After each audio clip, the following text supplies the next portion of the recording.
My sister gave me $80,000 for my 64th birthday. She said it was for my home renovation, so I could live with dignity in my remaining years. That same night, I woke up to voices in the living room and discovered my son and daughter-in-law had already divided my money between them. Half for their new apartment, half for a trip to Europe. I heard every word from the dark hallway, my heart breaking in silence. I walked into the living room and said only 3 words. My daughter-in-law turned pale, sitting on the sofa, and whispered in a trembling voice, "Honey, what are we going to do now?" But it was too late. I had learned, after 64 years, that silence can also be a weapon, and that night, silence saved me. My name is Eleanor Hayes. I am 64 years old, and I live alone in a house I no longer recognize as my own. The walls are stained with damp, the roof leaks when it rains, and the kitchen smells faintly of old gas every time I light the stove. This house was my home for 30 years. I raised my son, Marcus, here. I buried my husband here. I kept every memory worth keeping here. But now, this house is just a cold shell that reminds me of everything I've lost. Marcus lives in the city, 2 hours away. He's 42, has a stable job in tech, and a wife named Jasmine, who always looks at me as if I were a piece of old furniture cluttering up her perfect life. They come to visit once a month, if that. They arrive in their new SUV, stay for 2 hours drinking coffee at my wobbly kitchen table, and leave before it gets dark. Marcus kisses my forehead and tells me to take care of myself. Jasmine smiles with tightly pressed lips and checks her phone while I talk. I don't ask them for anything. I've never asked them for anything. I learned a long time ago that begging for love from people who don't want to give it is just humiliating yourself for no reason. So I keep quiet, make the coffee that Jasmine likes, and see them off at the door with a smile I no longer feel. When they leave, the house fills up again with that heavy silence that has been my companion since I was widowed. A silence that smells like loneliness and tastes like being forgotten. My sister Margaret is different. She's 68 and has lived in California for 20 years. She left after her divorce, looking for a new life, far from painful memories. She built a small tailoring shop and over the years managed to save enough to live comfortably. Margaret was always the strong one between us, the one who made decisions without fear, the one who never let anyone walk all over her. I was always the quiet one, the one who endured, the one who sacrificed everything to keep the peace. Margaret called me 3 weeks before my birthday. Her voice sounded excited, almost childlike. "Eleanor, I'm coming to visit you. I have a surprise for you, something you've needed for a long time." I told her she didn't have to, not to bother, that I was fine. But Margaret insisted. "You're turning 64, sis, and I want to be there with you. I want to give you something that gives you back a little of what life has taken from you." When Margaret arrived, the house filled with an energy I had forgotten. She brought fresh flowers, a chocolate cake she bought at the best bakery in town, and a bottle of wine we saved for dinner. That night, sitting in my small living room, surrounded by old walls and worn-out furniture, Margaret took my hands and looked at me with those clear eyes that always had more courage than mine. "Eleanor, you've lived your whole life giving to others, to your husband, to your son, to this house. And now look at you. You live in a place that's falling apart, alone, without anyone valuing you as you deserve. I saved this money for years, working day and night, and I want you to use it for yourself, to fix this house, so you can live with dignity." Margaret pulled a white envelope from her purse. It was thick, heavy. She placed it on the table carefully, as if it were sacred. "There are $80,000 in here, Eleanor. It's yours. Fix this house. Make it yours again. Make it a place where you want to wake up every morning." I was paralyzed. $80,000. It was a fortune. It was more money than I had ever seen in my entire life. I felt tears welling up uncontrollably, burning my eyes. "Margaret, I can't accept this. It's too much. It's your money, your hard work." But she shook her head, squeezing my hands tightly. "It's my gift to you, sis, and I'm not taking no for an answer. Promise me you'll use it. Promise me you'll take care of yourself for once in your life." That night, after Margaret went to sleep in the guest room, I stayed awake, staring at that white envelope under the yellow lamplight. $80,000. I could fix the roof, change the pipes, paint the walls, buy new furniture. I could transform this house back into a home. For the first time in years, I felt something like hope. The next day, Marcus and Jasmine arrived unannounced. They said they wanted to wish me a happy birthday, even though it was still 2 days away. Margaret greeted them politely, but I noticed the tension in her gaze. She had never fully trusted Marcus. She always said he had inherited his father's coldness, that ability to put his own interests above everything else. During lunch, Margaret casually mentioned that she had given me a gift for the house renovation. Marcus looked up from his plate, interested. "That's great, Mom. This house needs a lot of repairs. It must be expensive to fix all this." Jasmine nodded, with that calculating smile I knew so well. "Yes, Eleanor. If you need help managing the money or hiring the contractors, we can help you. We don't want you to get scammed." Margaret gave me a sideways glance, as if warning me about something, but I just smiled and changed the subject. I didn't want to ruin the day with suspicions. I didn't want to believe that my own son could have bad intentions. That evening, Margaret returned to California. She hugged me tightly at the door, whispering in my ear, "Guard that money, Eleanor. Don't tell anyone how much it is. And if you need anything, call me." I nodded, not fully understanding why she was saying it. Margaret was always more suspicious than I was, more prepared for betrayal. I hid the envelope in my room, inside an old box I kept under the bed. $80,000 in cash, waiting to give me the life I deserved. I went to bed that night with a peace I hadn't felt in years. Tomorrow, I would start planning the renovation. Tomorrow, everything would start to change. But then I woke up. It was 2 a.m. The house was dark and silent, but there were voices. Voices coming from the living room. I froze in bed, my heart beating so loud I could hear it in my ears. The voices came from the living room, low but clear in the dead of night. I recognized Marcus's voice immediately, and then Jasmine's, whispering something I couldn't quite make out. I sat up slowly in bed, trying not to make a sound. The wooden floorboards creaked under my bare feet as I stood up. I walked to my bedroom door, which I had left ajar, and carefully peeked into the dark hallway. The living room light was on. I could see the shadows of Marcus and Jasmine projected on the hallway wall. They were speaking in low tones, but just loud enough for me to hear every word if I got closer. My first instinct was to call out to them, to ask what they were doing awake at this hour. But something in their voices stopped me. There was an urgency, a contained excitement that made me feel they were discussing something they didn't want me to know. I moved down the hallway, pressing myself against the wall, barefoot and silent. The hallway was dark, and I moved like a ghost in my own home. When I reached the entrance to the living room, I stood still, hidden in the shadows, and listened. $80,000. Marcus. 80,000. It was Jasmine speaking, her voice filled with barely contained excitement. "Your aunt gave her $80,000 in cash. Do you realize what that means?" Marcus replied with a low, almost nervous laugh. "I know. It's a fortune. Mom has never had that much money in her life. She doesn't even know what to do with it." "Exactly." Jasmine sounded impatient now. "She's going to waste it on this old house. She'll hire contractors who will charge her double what any repair is worth. She'll end up with nothing, Marcus. And here we are, struggling to pull together the down payment for our apartment." I felt something break inside me, a sharp pain, as if a knife had been plunged into my chest.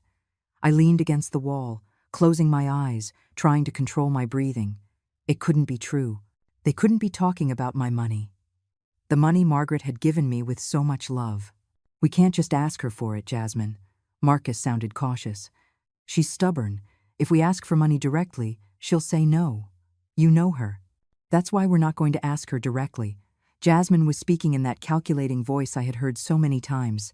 "We're going to offer her help. We'll tell her we can manage the money for her, that we can hire the workers, supervise the project, that it's too much for her to handle alone. And once we have access to the money, we just take what we need. Half for the apartment down payment, half for our trip to Europe. She'll never know how much the repairs really cost. And if she asks for the invoices?" Marcus sounded doubtful. "We'll show her fake invoices. I know people who can do that. Marcus, think about it. With $40,000, we can buy the apartment we want. With the other 40,000, we can take that trip we've been dreaming of. And your mom still gets her house fixed up, just not as fancy as she planned. Everybody wins. There was a silence. A long, heavy silence. And then I heard the voice of my son, my only son, the boy I raised with my own hands, say, "Okay, we'll do it. Tomorrow we'll tell her we want to help." The world stopped. Everything turned cold, dark, and real. I braced myself against the wall with both hands, feeling my legs tremble. I wanted to scream, to run into the living room, to confront them, but something held me back. A voice inside me, old and wise, said, "Wait, not yet. You need to think." I backed away from the hallway with the same silence I had arrived with. I returned to my room, closed the door without a sound, and sat on the bed. Tears streamed down my cheeks unchecked. They weren't just tears of sadness. They were tears of rage, of disappointment, of humiliation. My own son, my own blood, planning to steal from me, planning to use my love, my trust, to take away the one thing that had given me hope. I spent the rest of the night awake, staring at the ceiling, thinking. I remembered every moment of Marcus's life, the years I spent caring for him as a child, the sleepless nights when he was sick, the sacrifices I made to give him a good education. I remembered how his father died when Marcus was 19, and how I worked 3 jobs so he could finish college. I remembered every hug, every "I love you, Mom," every promise that he would always be there for me. And now this betrayal, this coldness. How had I raised a man capable of stealing from his own mother? When dawn broke, I had already made a decision.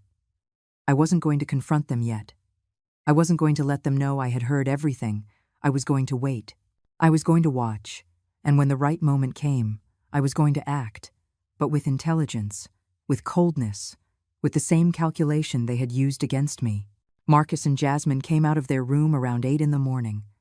I was already in the kitchen, making coffee, with a smile on my face. A smile that made the muscles in my face ache, because it was completely fake. "Good morning," I said cheerfully. "Did you sleep well?" Marcus kissed my forehead. "Great, Mom. Thanks."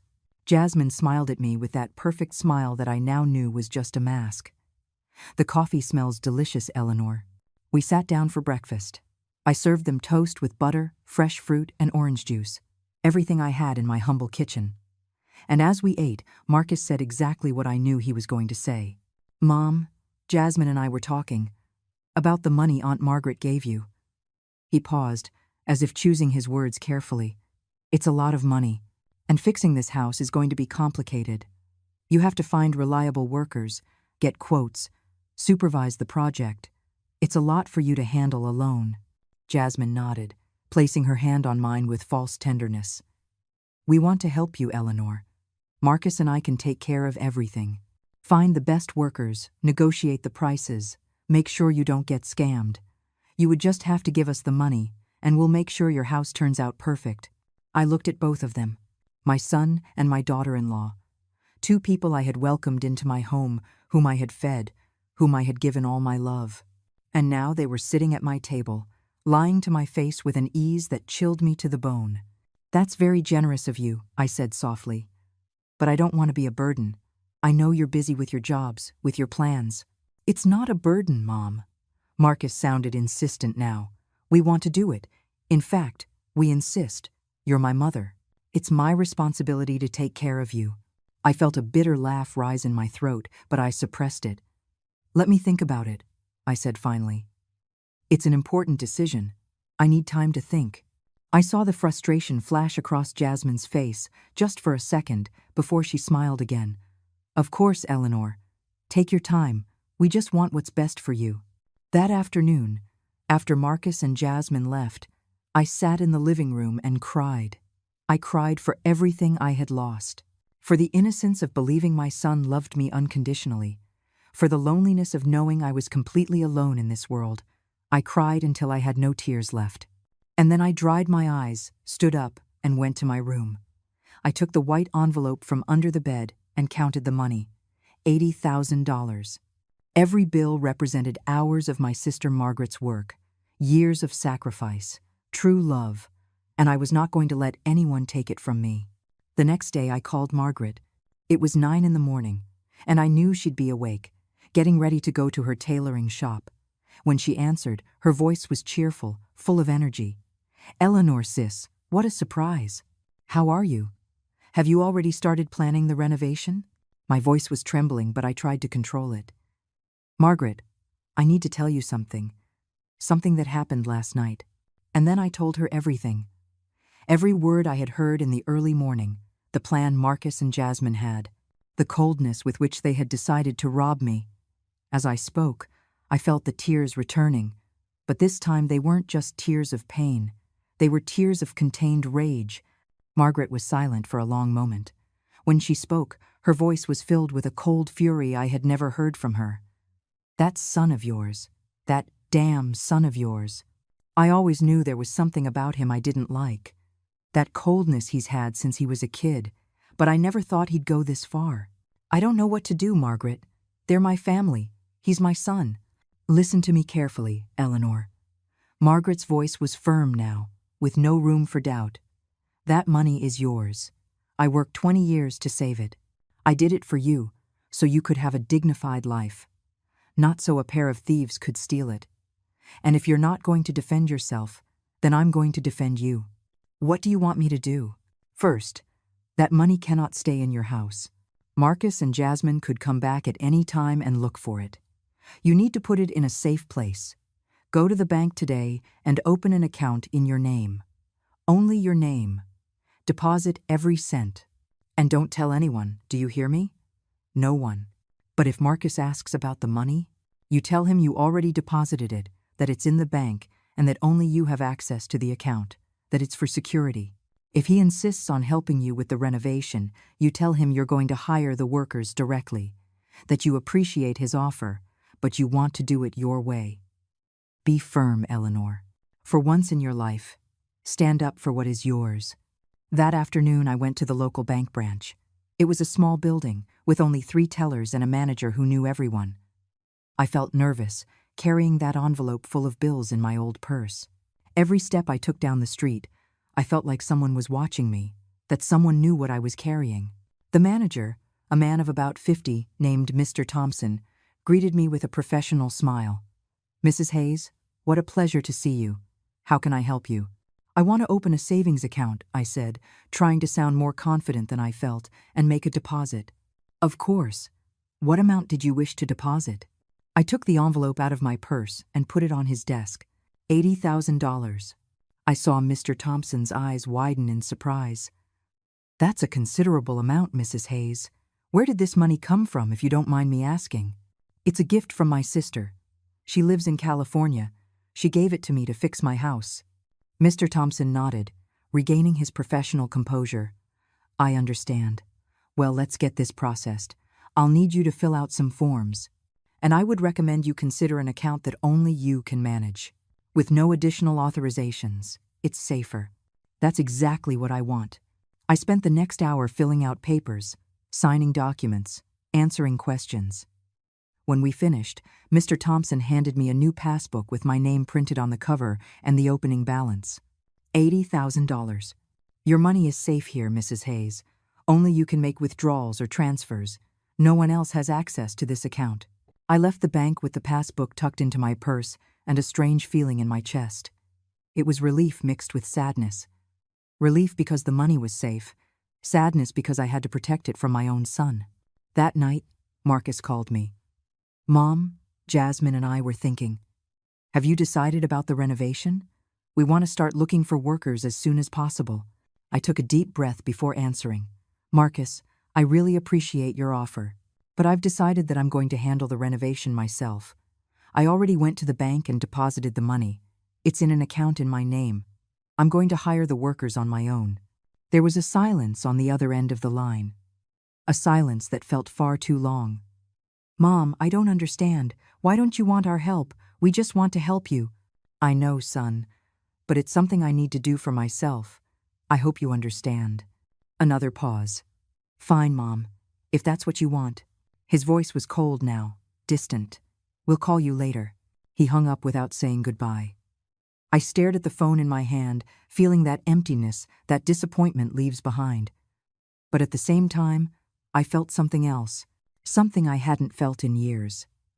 Power, control over my own life. The following days were strange. Marcus didn't call again. Neither did Jasmine. It was as if they had disappeared from my life.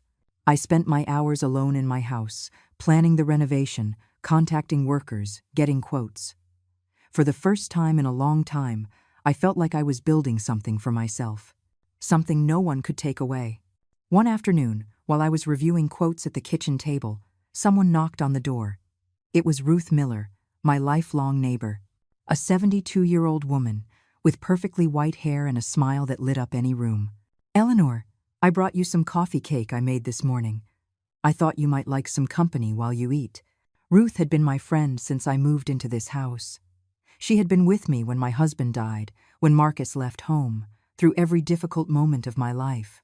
She was one of the few people in the world I trusted completely.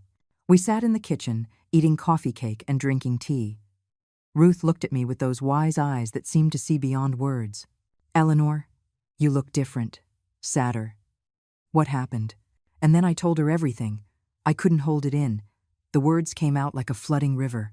I told her about Margaret's gift, about the conversation I'd overheard, about Marcus and Jasmine's plan, about the decision to protect my money. As I spoke, Ruth listened in silence, nodding from time to time, with an expression that mixed sadness and understanding. When I finished, Ruth took my hands in hers. They were wrinkled hands, covered in age spots, but strong. "Dear, I am so sorry you're going through this. No one should be betrayed by their own blood. But you did the right thing protecting your money. You are stronger than you think." "I don't feel strong, Ruth. I feel broken." "Being broken doesn't mean you're weak. It means you've lived long enough for life to hit you. And yet, you're still here, standing, making decisions, defending what's yours. That is strength, Eleanor. True strength." Her words hit me deeply. Ruth was right. I had spent my entire life being soft, being accommodating, trying to keep the peace. And that had only resulted in people walking all over me. Now it was time to be different. To be the woman Margaret wanted me to be. The woman I needed to be. "Thank you, Ruth," I said, squeezing her hands. "You don't know how much I needed to hear that." She smiled. "Now listen to me. That son of yours is going to come back. When he realizes he can't manipulate you, he's going to try another strategy. It might be anger, it might be guilt, it might be playing the victim. Be ready, and don't you dare give in. Not 1 inch." That night, lying in my bed, I thought about Ruth's words. Marcus was going to come back. That was certain, and I needed to be ready. I needed a plan, not just to protect my money, but to protect my dignity. To let him know that his mother was not the weak woman he thought she was. 1 week passed, then 2. Marcus's silence grew heavier. I continued with my renovation plans. I had hired a contractor recommended by Ruth, an honest man who gave me a fair and detailed estimate. The repairs would begin in a month. It was in the 3rd week that Marcus finally showed up. It was a Sunday afternoon, and I was in the yard watering the few plants that still survived in the dry soil. I heard the sound of his car's engine before I saw him. My heart sped up, but I forced myself to stay calm. I knew this moment would come. I had been preparing for it. Marcus got out of the car with a forced smile. He was alone. Jasmine wasn't with him. "Hi, Mom. I brought you some things from the grocery store. Thought you might need them." He was carrying 2 paper bags full of groceries. Milk, bread, fruit, some canned goods. Things I hadn't asked for. "Thank you, son. You didn't have to bother." My voice was calm, but inside I was wound as tight as a spring. I put down the hose and helped him carry the bags into the kitchen. Marcus looked around the house with evaluating eyes, as if he were calculating something. "The house looks the same as always," he said, setting the bags on the table. "I thought you would have started the renovation by now. The work starts next month. I'm waiting for the contractor to finish another project he's on. He's a highly recommended man." Marcus nodded, but I could see the tension in his jaw. "Mom, we need to talk. About the money. About your decision to do everything alone." This was it, the moment I had been waiting for. I sat down in one of the kitchen chairs and looked him directly in the eye. "What do you want to talk about, Marcus?" He ran his hand through his hair, a nervous gesture he'd had since he was a boy. Look, I know you were offended when Jasmine and I offered to help, but you have to understand, we're just worried about you. You're my mother. I don't want you to get ripped off or scammed by shady people. I'm worried about myself too, son. That's why I took the necessary precautions. But you don't understand. Mom, $80,000 is a lot of money. You've never handled amounts like that. You could make mistakes. You could trust the wrong people. I felt the anger rising in my throat, but I kept it under control. Marcus, I've lived 64 years. I've raised a son. I've managed a household. I've survived your father's death. I think I'm capable of hiring workers to fix my own house. I'm not saying you're not capable. I'm just saying it would be easier if you let us help. Jasmine and I know people. We can get you better prices. I already got good prices, Marcus. And I've already made my decision. I watched his face change. The mask of concerned son was beginning to crack. Why are you being so stubborn about this? It's like you don't trust me. Those words hit me like a slap. The irony was so cruel it almost made me laugh. He, who had planned to rob me, was accusing me of not trusting him. It's not a matter of trust, Marcus. It's a matter of me wanting to handle my own affairs. Your own affairs. Marcus stood up from his chair, pacing the kitchen. Mom, that money could be used for a lot of things. Not just for fixing up this old house. What do you mean? He stopped, looking at me with an expression that tried to be casual, but I could see was calculated. Well, you could invest some of that money. Put it into something that gives you a return. Or, you could help your family. Jasmine and I are trying to buy an apartment. A loan from you would help us a lot with the down payment. There it was. He had finally dropped the mask. It was no longer about helping me. It was about taking my money. Marcus, that money is a gift my sister gave me for a specific purpose. To fix my house.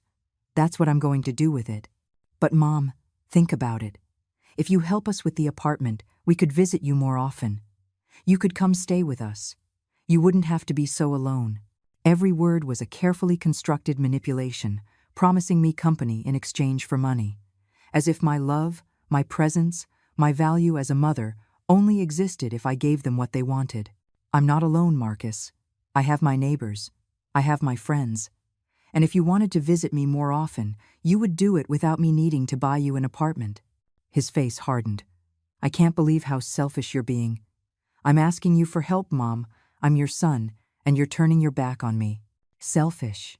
I repeated the word slowly, letting its poison settle in the air between us. I'm selfish because I want to use the money my sister gave me for the purpose she gave it to me. But you're not selfish for asking me to give you $40,000 for an apartment. I didn't say $40,000. No. I stared at him, and for a moment I considered telling him I had heard him that night, that I knew exactly how much he planned to take. But something stopped me. It wasn't the time. Marcus threw his hands up in a gesture of surrender. Forget it. I see you've already made your decision, and nothing I say is going to change it. But I want you to know that this hurts me, Mom. It hurts that you don't trust me. It hurts that you prefer strangers over your own family. He headed for the door. I stayed seated in the kitchen, not moving. Marcus, I said before he left, I will always love you. You're my son. But that doesn't mean I'm going to let you make decisions for me or tell me how to use my money. He stopped in the doorway, without turning to look at me. Goodbye, Mom. His voice was cold, distant, and then he was gone. I heard his car engine start, the sound of the tires on the gravel, and then silence. I stayed in the kitchen for a long time after he left. The grocery bags were still on the table. I looked at them as if they were evidence of a crime. Poisoned gifts. Little bribes to soften my heart. I put them away in the pantry mechanically, not thinking, just moving my hands. That night I called Margaret. I told her about Marcus's visit, about his attempt at manipulation, about how he'd finally admitted he wanted the money for his apartment. Margaret listened in silence, and when I finished, her voice was full of pride. You did well, Eleanor. Very well. You didn't give in. You didn't let yourself be manipulated. I'm proud of you. I don't feel strong, Margaret. I just feel tired. I know, sis. I know. But this will pass. And when it does, you're going to have your renovated house, your dignity intact, and the certainty that you did the right thing. 2 days later, Jasmine appeared at my door. She came alone, dressed in casual but elegant clothes, with her hair perfectly styled and flawless makeup. She wore a sweet smile that didn't reach her eyes. "Eleanor, may I come in? I'd like to talk to you." I let her in, although every instinct in my body told me to send her away. We sat in the living room, the same space where weeks ago she and Marcus had planned to rob me while I slept. "Do you want some coffee?" I asked out of politeness. "No, thank you. I'm not staying long." She settled on the sofa, crossing her legs with studied elegance. "I came because I'm worried about Marcus. He's been very sad since he spoke with you. He feels like you rejected him." "I didn't reject Marcus. I rejected his attempt to control my money." Jasmine sighed, as if she were dealing with a stubborn child. "Eleanor, I know that sometimes Marcus can be insistent, but he only wants what's best for you. We both want what's best for you. The best for me, or the best for you?" She blinked, surprised by my directness.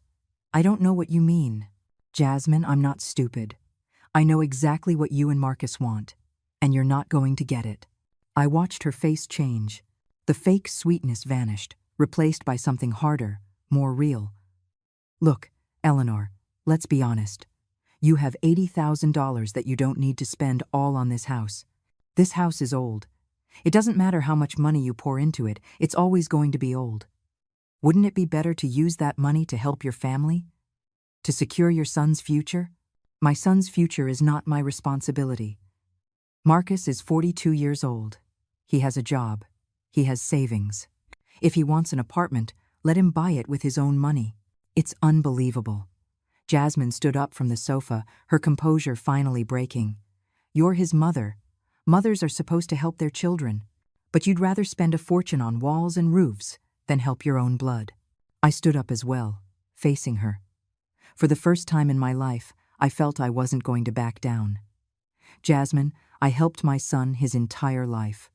I worked 3 jobs so he could go to college. I gave him everything I had. And when he married you, I opened my home to you. I welcomed you with love. But that was never enough for you, was it? You always wanted more. Don't be ridiculous. We never asked you for anything. You didn't have to ask. I gave everything voluntarily. But now that I have something that is mine, something my sister gave me out of love, you two think you have the right to take it." Jasmine looked at me with eyes full of contempt. A contempt that had probably always been there, hidden behind fake smiles and kind words. "You know what, Eleanor? Do whatever you want with your money. Waste it on this house that's falling to pieces. But don't come crying later when you're alone and need help, because Marcus and I won't be there for you anymore. If your love depends on my money, then you were never there for me in the first place." Jasmine grabbed her purse and walked to the door. Before leaving, she turned and looked at me coldly. "You're going to regret this. You're going to grow old alone in this house, with no one to take care of you, no one to visit you. And then you'll understand that you rejected the only people who cared about you. I would rather be alone than surrounded by people who only want me for my money." The door slammed shut with a sharp crack. I stood in the middle of the living room, trembling. Not from fear, but from a strange mix of relief and pain. I had finally said everything I needed to say. I had finally defended what was mine. But the price of that truth was high. I had just lost my son. Or maybe, I realized with a wave of sadness, I had never really had him at all. That afternoon, Ruth came to visit. She must have seen something in my face because she immediately hugged me. "What happened, dear?" I told her about the visits from Marcus and Jasmine, about the manipulations, the attempts to make me feel guilty, the veiled threats. Ruth listened to it all with a serious expression, nodding occasionally. When I finished, she took my hands. "Eleanor, what you just did takes enormous courage. Most mothers can't stand up to their children. They feel they must give everything, always, no matter how they're treated. But you set a boundary, and that's good. That's healthy. Then why does it hurt so much? Because you love your son. And it hurts to love someone who disappoints you. But the pain doesn't mean you did something wrong. It just means you're human." The following days were strangely quiet. Marcus didn't call, neither did Jasmine. It was as if they had completely vanished from my life. I continued with my renovation plans. The contractor, a man named Mr. Davis, came by to take final measurements and confirm the start dates. He was a man in his 50s, with calloused hands and an honesty that was evident in every word he spoke. "Mrs. Hayes, this house has good bones," he told me as he inspected the walls. "With the right repairs, it can easily last another 50 years. It's going to be beautiful." His words filled me with a hope I hadn't felt in a long time. This house, my house, was going to be reborn, and I with it. It was a week later when I received a call I wasn't expecting. It was from an unknown number. When I answered, a woman's voice I didn't recognize said, "Mrs. Eleanor Hayes?" "Yes, this is she." "Good morning. I'm calling from the law office of Warren and Associates. I understand you are the mother of Mr. Marcus Smith." My heart sped up. "Yes, I am. Did something happen?" "Don't be alarmed, ma'am. Your son is fine, but he asked me to contact you on his behalf. He wants to speak with you about a legal matter related to a property." "What property?" "I would prefer you speak directly with your son about the details. Would you be available for a meeting next Tuesday at 10 in the morning at our offices?" A chill ran down my spine. What is this really about? The woman paused. "Ma'am, your son is considering filing an application to be appointed as administrator of your assets. He alleges concern about your capacity to manage your finances appropriately." The world stopped. I couldn't breathe. Marcus was trying to take control of my money legally. He was trying to have me declared incompetent. "I'm not going to any meeting," I said, my voice trembling, "and my son has no right to my money or my properties. I understand your position, ma'am, but I would strongly recommend you seek your own legal counsel. If your son proceeds with this application, you are going to need representation." I hung up the phone with shaking hands. I sat down in the nearest chair, feeling like my legs wouldn't hold me. Marcus had gone further than I had ever imagined. He didn't just want my money. He wanted to take away my independence, my dignity, my right to make decisions about my own life. I called Margaret immediately. When I told her what had happened, she exploded. "That bastard, that son of a bitch. Excuse my language, Eleanor, but I can't find other words. How dare he do something like that? I don't know what to do, Margaret. Can he really do that? Can he take control of my money? Not if you fight. Eleanor, you are 64 years old. You are in full possession of your mental faculties. You have friends, neighbors, who can testify that you are perfectly capable. But you need a lawyer. A good lawyer. I don't know any lawyers. I do. I have a friend here who handles these kinds of cases. His name is Arthur Warren. He's good, he's honest, and he isn't afraid of anyone. I'm going to talk to him today.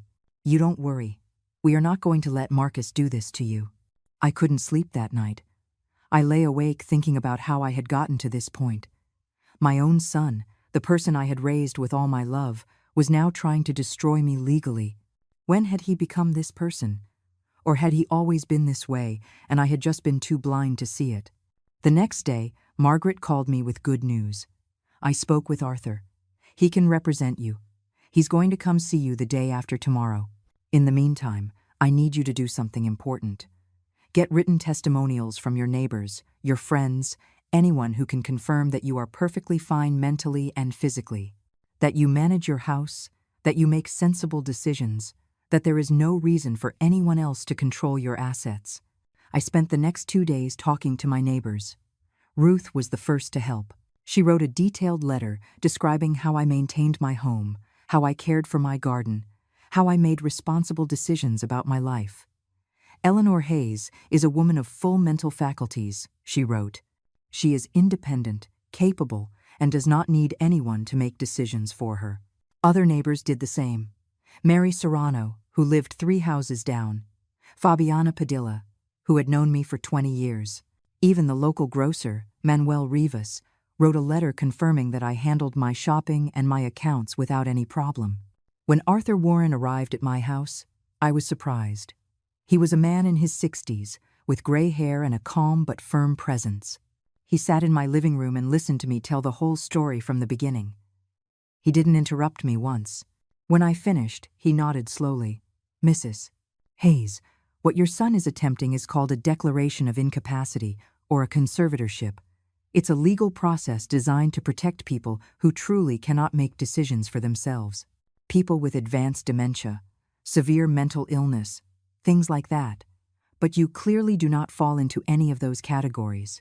So you can stop him? I can, and I will. We are going to file a detailed legal response. We have testimonials from your neighbors. We have proof that you are managing your finances responsibly. We have evidence that you made the intelligent decision to protect your money in the bank. No judge is going to declare a woman who is acting with such common sense incompetent. I felt an enormous weight lift from my shoulders. Thank you, Mr. Warren.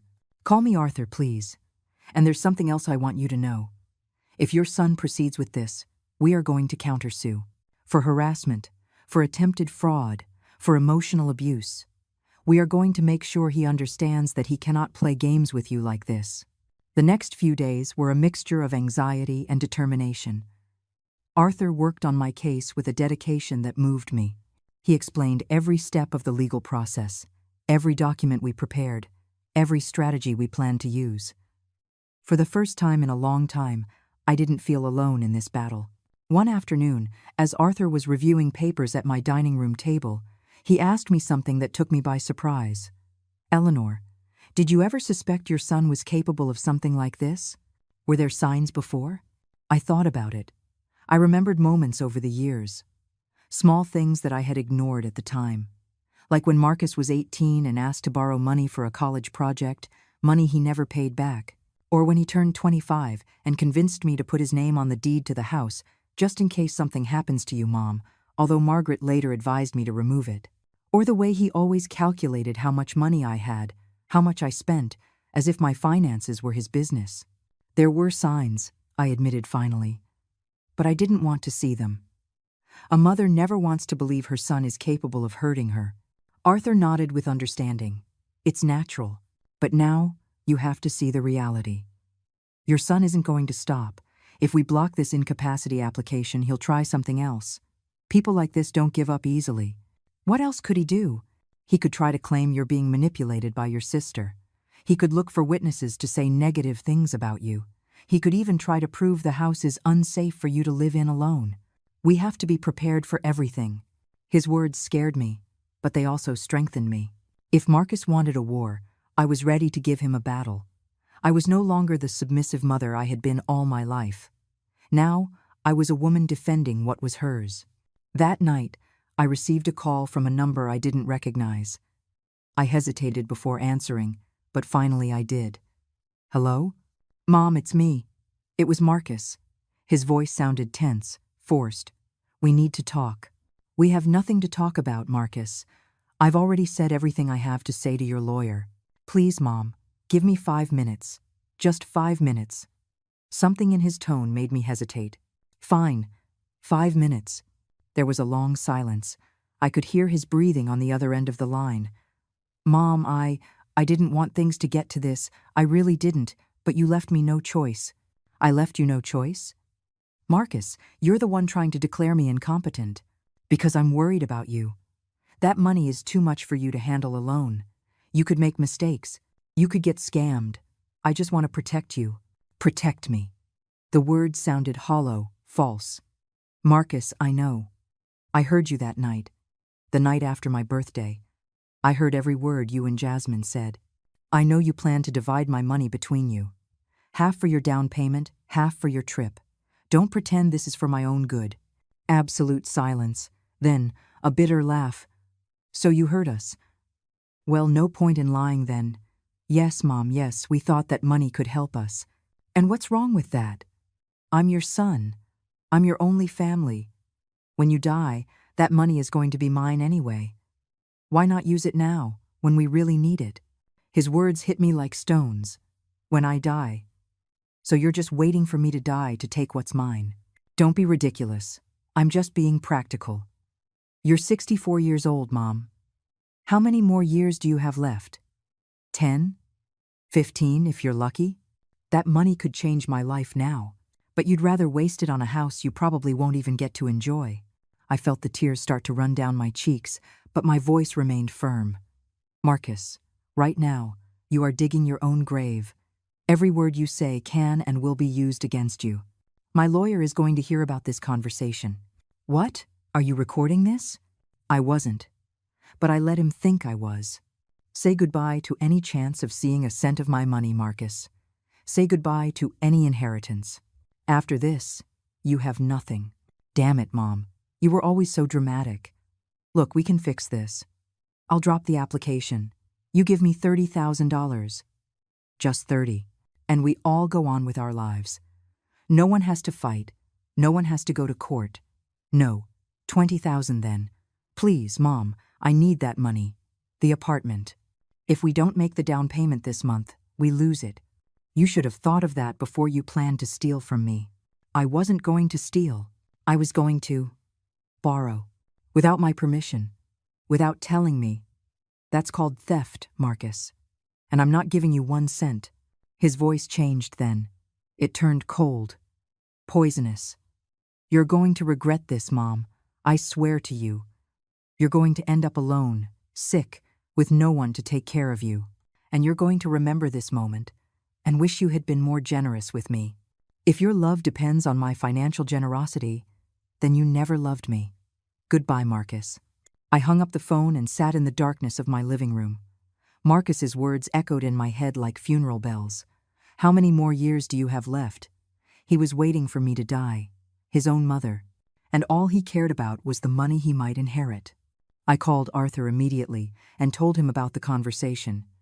He listened in silence and then said, Eleanor, I need you to write down everything you remember from that conversation. Every word. Even though we didn't record it, your testimony is valid. And it clearly shows your son's true intentions. I spent the next few hours writing down every detail, every cruel word, every admission, every veiled threat. When I finished, I had 3 pages filled with the most painful truth I had ever faced in my life. 2 days later, I received an official summons. Marcus had formally proceeded with his application to be declared the administrator of my assets. The hearing would be in 3 weeks. Arthur came to my house that same afternoon with a folder full of documents. We have everything we need, he told me confidently. Testimonials from neighbors, medical records proving you are in perfect mental health, bank records showing you are managing your money responsibly. And now we have your testimony about that phone call. We are going to win this, Eleanor. And what if we don't win? What if the judge decides in Marcus's favor? It won't happen. Trust me. I've seen cases like this before. Judges can identify when someone is abusing the legal system for their own gain. And that is exactly what Marcus is doing. I wanted to believe him. I wanted to have that confidence. But the fear was like a snake coiled in my stomach, squeezing tighter and tighter. What if I lost? What if Marcus gained control of my money? What if I spent the rest of my life unable to make my own decisions? Ruth came to visit me that night. She brought a pot of homemade chicken soup, knowing I hadn't been eating well. We sat in the kitchen, and I told her about the application, the hearing, the fear that was eating me up inside. Eleanor, look at me, Ruth said, taking my face in her hands. You are going to come out of this victorious. I know it. I feel it in my bones. That son of yours made the mistake of underestimating you. He thought you were weak, that he could manipulate you, but you have shown him he was wrong. I don't feel strong, Ruth. Strength isn't about not being afraid. Strength is about moving forward in spite of the fear. And that is exactly what you are doing. The next few weeks were the longest of my life. Arthur prepared me for the hearing, asking me difficult questions, making sure I knew what to expect. Marcus is going to try to paint you as a confused, easily manipulated woman, he explained. He'll say Margaret convinced you to hide the money in the bank. He'll say you're making irrational decisions. You have to stay calm, answer clearly. Show the judge that you are perfectly capable. The night before the hearing, I couldn't sleep. I lay awake in my bed, staring at the ceiling, listening to the night sounds of the house, the creaking of old wood, the wind rattling gently against the windows. The same sounds I had heard for 30 years. This house was mine. My life was mine. And tomorrow, I would have to defend it in front of a judge, in front of strange lawyers, in front of my own son, who looked at me as if I were just an obstacle in his path to money. I got up before dawn. I took a hot shower, letting the steam fill the small bathroom. I dressed in the most formal suit I owned, a black one I had bought for my husband's funeral years ago. I combed my hair carefully, pulling it back into a simple bun. I looked at myself in the mirror and barely recognized myself. The woman looking back at me had tired but determined eyes. She had wrinkles that told stories of pain and survival. She was not the weak woman Marcus thought she was. Arthur arrived at 8 o'clock sharp. He was accompanied by a young woman named Claire, another lawyer from his firm. Claire is going to help us with the neighbors' testimonies, he explained as we walked to his car. Everything is going to be fine, Eleanor. Remember, stay calm, answer honestly, and show your truth. The courthouse was an old building in the center of town. We entered through heavy wooden doors that creaked as they opened. The hallway smelled of old documents and disinfectant. My shoes echoed against the marble floor. Each step brought me closer to the moment I had been dreading. When we entered the courtroom, I saw him. Marcus was sitting on the other side of the room with his lawyer, a young man in a gray suit who was reviewing papers with a serious expression. Marcus didn't look at me when I came in. He kept his gaze fixed on the table in front of him, his jaw tight. Jasmine was not with him. It was probably a strategic decision by his lawyer. An ambitious wife wouldn't help him look like a concerned son. The judge entered, and we all rose. He was a man of about 70, with completely white hair and gold-rimmed glasses. He sat behind his elevated desk and looked at us all with a neutral expression. Good morning. We are here to review the application of Mr. Marcus Smith to be appointed as administrator of the assets of his mother, Mrs. Eleanor Hayes, based on allegations of mental incapacity to manage her own financial affairs. My heart was beating so hard, I was sure everyone in the room could hear it. Marcus's lawyer spoke first. He stood up with confident, almost arrogant movements. Your Honor, my client is here today with a broken heart. Mrs. Eleanor Hayes is his mother, the woman he loves and respects. But in recent months, he has witnessed worrying changes in her behavior. Worrying changes. Those were his words. As if I had lost my mind for protecting my own money. Mrs. Hayes recently received a considerable sum of money, $80,000, from her sister who lives in California. This amount is more money than Mrs. Hayes has ever handled in her entire life. My client tried to offer help in managing these funds responsibly, but Mrs. Hayes flatly refused. More troubling, she has cut off communication with her son, the only close family she has in this country, based on what appear to be unfounded suspicions. Lies. It was all lies wrapped in pretty words. But they sounded convincing. I forced myself to maintain my composure, not to scream, not to stand up and tell the judge the truth right then. Furthermore, Your Honor, Mrs. Hayes lives alone in a house that is in serious disrepair. The pipes are failing, the roof leaks, there are electrical problems. It is not a safe environment for a woman her age. My client fears that without proper supervision, his mother could make decisions that jeopardize not only her money, but her own physical safety. The judge listened with an impassive expression, taking occasional notes. Do you have medical evidence of cognitive decline? Marcus's lawyer hesitated for a moment. Not formal medical evidence, Your Honor, but the erratic behavior speaks for itself. A woman who suddenly becomes suspicious of her own son, who refuses reasonable help, who isolates herself socially. These are troubling signs. I see. The judge turned to us. Mr. Warren, your turn. Arthur stood up calmly. There was something in his posture that inspired confidence. Your Honor, what we are witnessing here is not a case of a mother who needs protection. It is a case of a son who is attempting to manipulate the legal system to gain access to his mother's money, money that she is managing in a perfectly responsible manner. He pulled documents from his briefcase. I have here bank records showing that Mrs. Hayes deposited the $80,000 into a savings account in her name. She did not hide it under her mattress. She did not spend it impulsively. She put it in the bank, as any sensible person would. Furthermore, she hired a contractor with excellent references to renovate her home. She got estimates. She compared prices. She made informed decisions. Does this sound like a person incapable of managing her own affairs? The judge looked at the documents attentively. Continue. I also have written testimonials from 7 of Mrs. Hayes's neighbors, people who have known her for years, who confirm that she is an independent, capable woman of full mental faculties. Her primary care physician, Dr. Ivan Rivas, has provided a letter certifying that Mrs. Hayes is in good mental and physical health for her age. Arthur paused, letting his words sink in. What Mr. Smith has not told this court, Your Honor, is that he and his wife plan to appropriate Mrs. Hayes's money without her knowledge.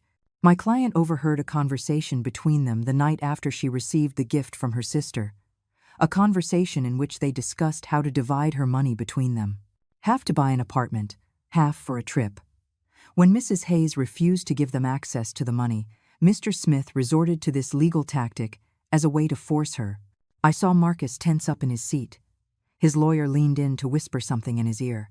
The judge was looking at both sides of the room with renewed interest. Do you have proof of this alleged conversation? The judge asked.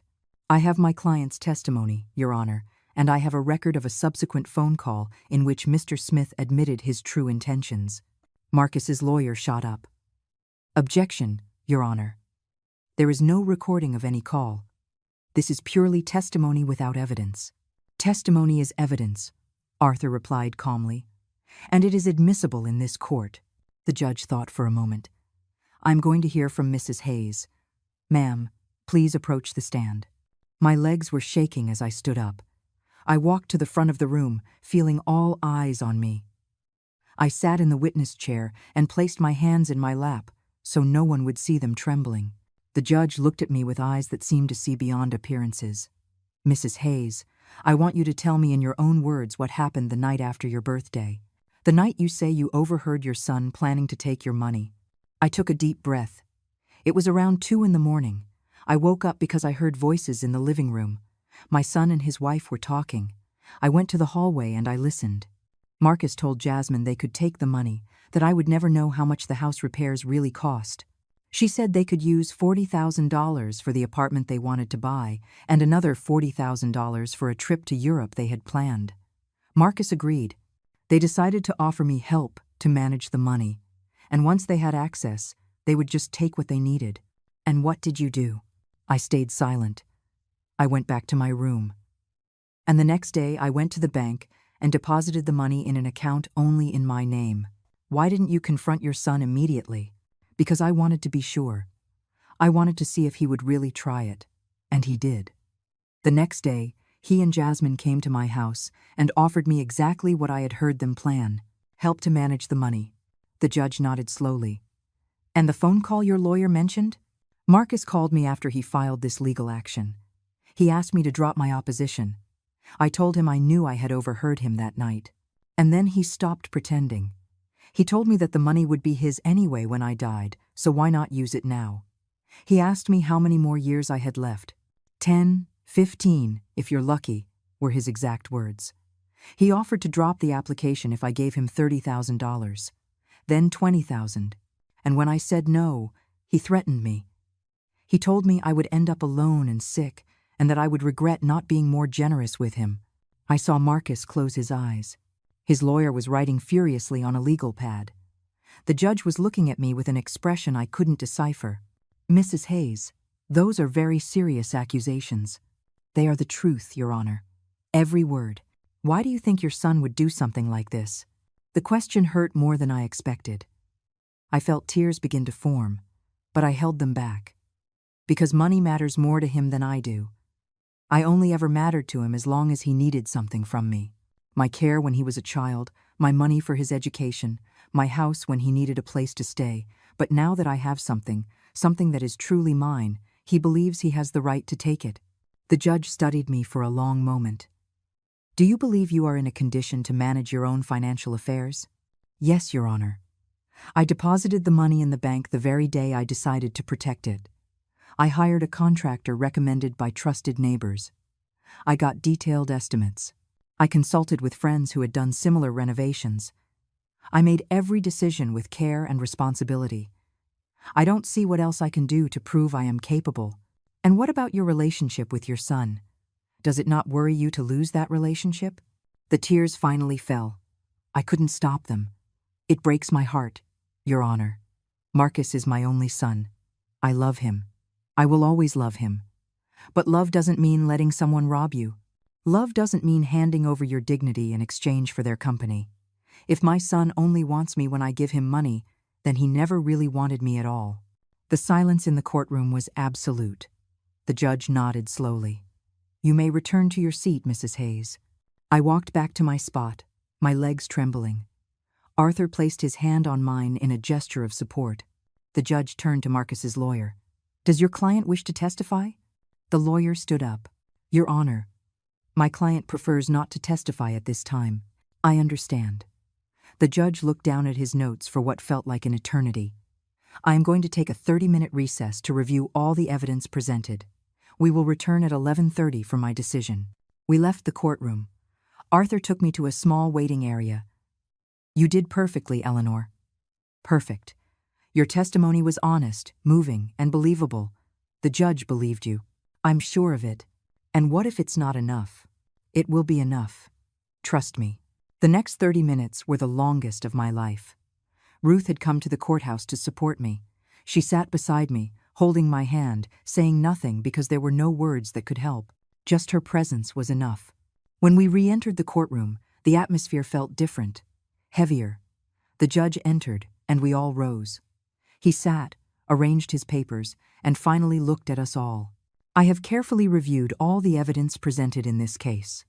Written testimonials, bank records, medical records, and the oral testimony of Mrs. Hayes. I have also considered the nature of the accusations made by both parties. He paused, and it felt endless. An application to declare someone legally incapable of managing their own affairs is a very serious matter. It requires clear and convincing evidence that the person in question cannot make rational decisions about their well-being and their finances. In this case, I find no such evidence. I felt my heart leap. Arthur squeezed my hand.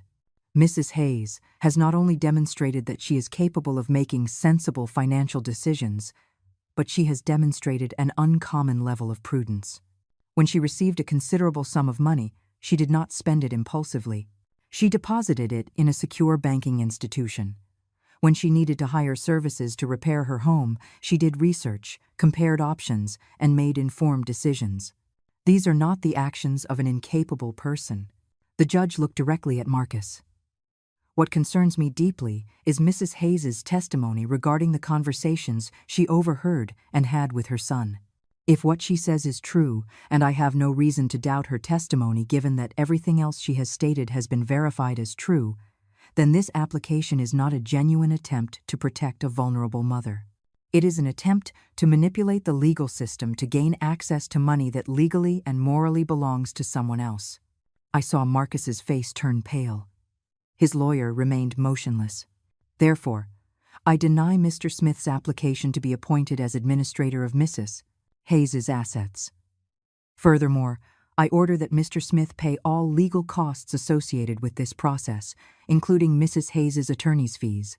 The judge's gavel struck the desk with a sound that echoed through the room. Mrs. Hayes retains full control of all her assets and financial affairs. This case is closed. I couldn't breathe. I couldn't move.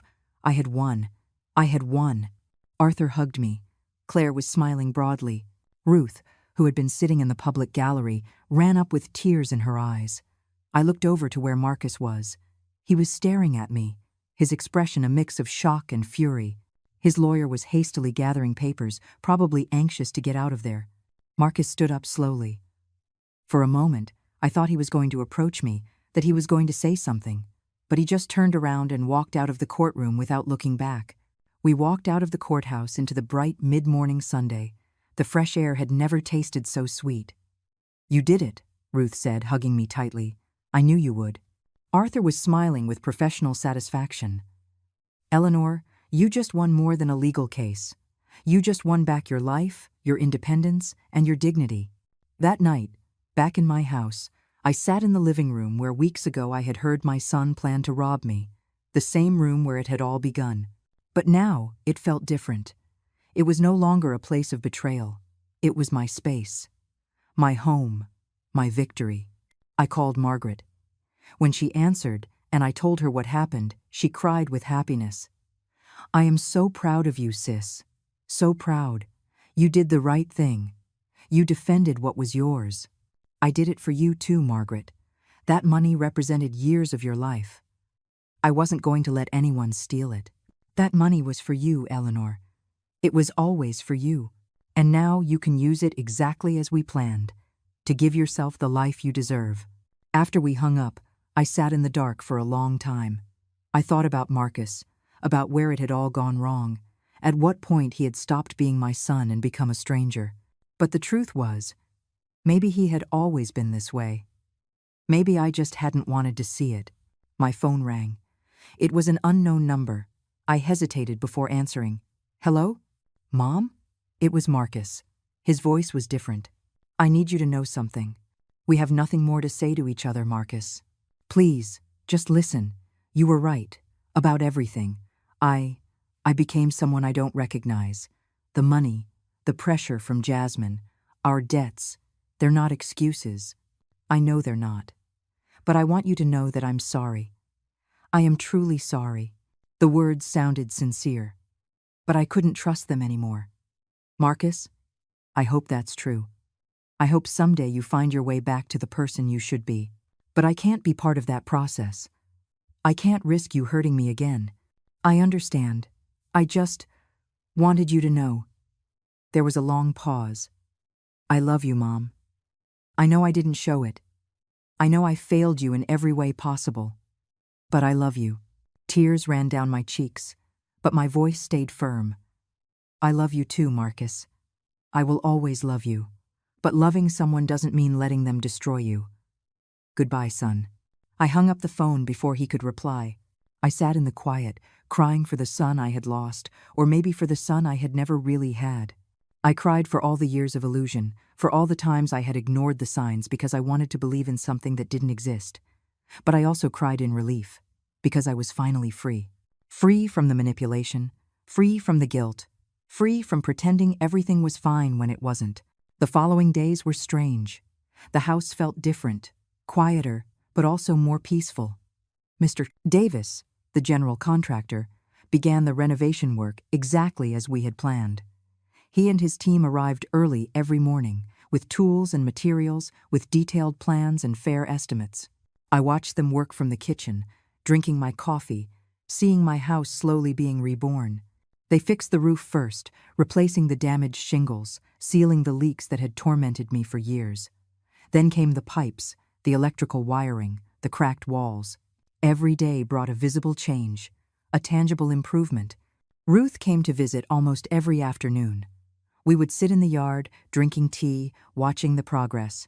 Your house looks beautiful, she'd say with a smile. But you look even more beautiful. There's something different about you, Eleanor. A light you didn't have before. She was right. I felt different. For the first time in decades, I felt like my life belonged to me. I wasn't living to please anyone else. I wasn't sacrificing myself for people who didn't appreciate my sacrifices. I was living for me. Margaret called me every week to see how things were going. I want you to send me pictures of everything, she'd say enthusiastically. I want to see every detail of your new house. I sent her photos of the progress, of the freshly painted walls, of the new furniture I had bought, of the flowers I had planted in the new garden. I'm thinking of coming to visit next month, she told me on one of our calls. I want to see your finished house. I want to celebrate with you. I would love that, Margaret. This house is as much yours as it is mine. Your gift gave me more than a renovation. It gave me a new life. A month later, the work was nearly finished. The house had been completely transformed. The walls were now a soft cream color, with no damp stains or cracks. The roof was solid. The new windows let in the sunlight without the cold drafts of winter. The kitchen had new appliances, light wood cabinets, a ceramic tile floor that shone. The bathrooms had new tiles, pipes that worked perfectly, mirrors that didn't fog. But my favorite part was the living room. I had furnished it with a comfortable beige sofa, a wooden coffee table, and light curtains that let the light stream in. In one corner, I had put a small bookshelf with the books I had collected over the years. And on the main wall, I had hung a framed photo of Margaret and me, taken on my birthday, when she had given me the gift that changed everything. The day Mr. Davis and his team finished the last detail, they had a small ceremony. "Mrs. Hayes," Mr. Davis said with genuine pride in his voice, "your house is ready. I hope it's everything you dreamed of." "It's more," I said, with tears of happiness in my eyes. "It's so much more." That night, I walked through my renovated house, touching the smooth walls, admiring every corner, every detail. I had spent $62,000 in total. I still had $18,000 left in the bank, saved for emergencies or for anything I might need in the future. I had been careful. I had been prudent. I had made every decision with intelligence. And now I had a house that was truly a home. Margaret arrived a week later. When she walked through the door and saw the transformation, she was speechless. She walked through every room, touching the walls, looking out the new windows, smiling wider and wider. "Eleanor, this is incredible. It's like a completely new house." "It is," I said, "in every way." That night, we sat in the new living room with a bottle of wine. Margaret raised her glass. "To you, sis. To your courage. To your strength. For proving to yourself what I always knew you were capable of." "To you," I replied, clinking my glass against hers. "For giving me the gift that saved me. Not just the money, but the chance to discover who I really am." We talked for hours that night. About Marcus, about the betrayal, about the pain of losing a son who perhaps had never been who I thought he was. "Have you heard anything from him?" Margaret asked. "No, nothing since that last call. Sometimes I think about contacting him, but then I remember everything that happened and I realize I need to keep my distance. Maybe someday he'll change. Maybe someday he'll become the person he should be. But that's not up to me." "You did the right thing, Eleanor. Keeping the door open for someone who hurts you only invites more pain." The months passed. Spring arrived with new flowers in my garden. I had planted roses, jasmine, daisies. Every morning I woke up to the smell of flowers coming through my window. I'd drink my coffee on the small porch Mr. Davis had built, watching the sun rise over the distant hills. Ruth continued to visit me regularly. We had become even closer after everything that had happened.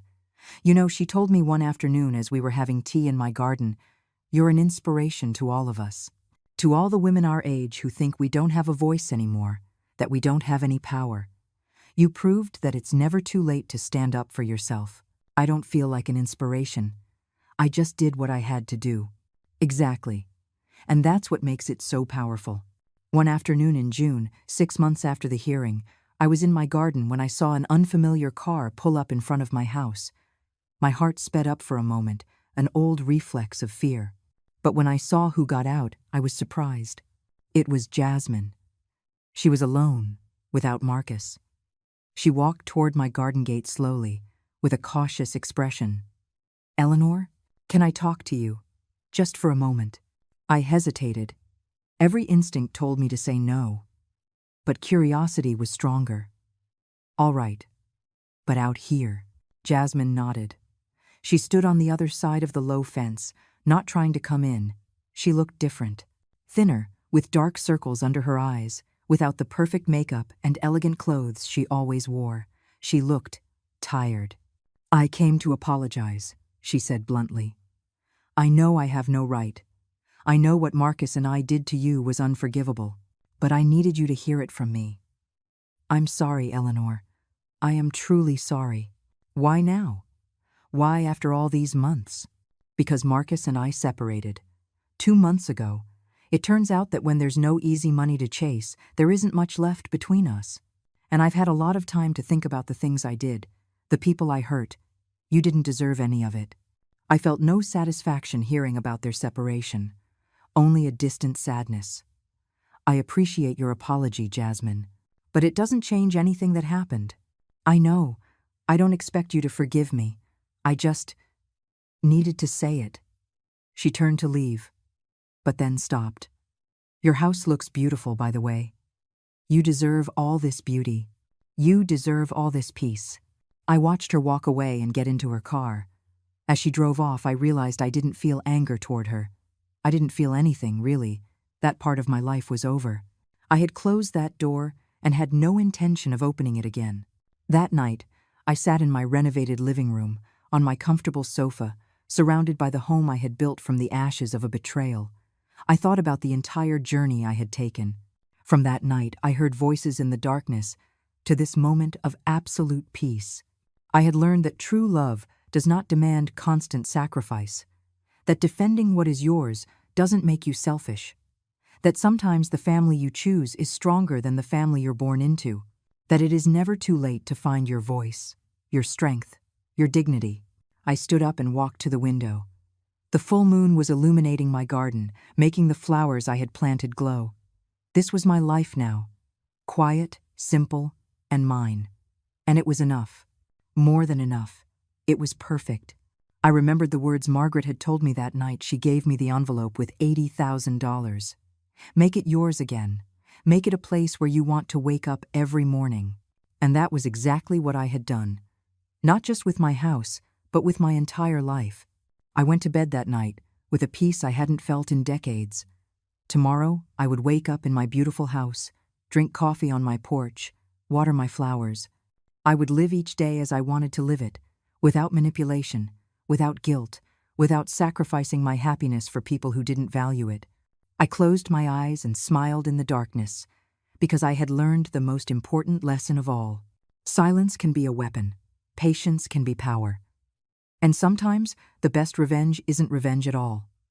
It's simply living well, living in peace, living on your own terms. And that was exactly what I was going to do for the rest of my days.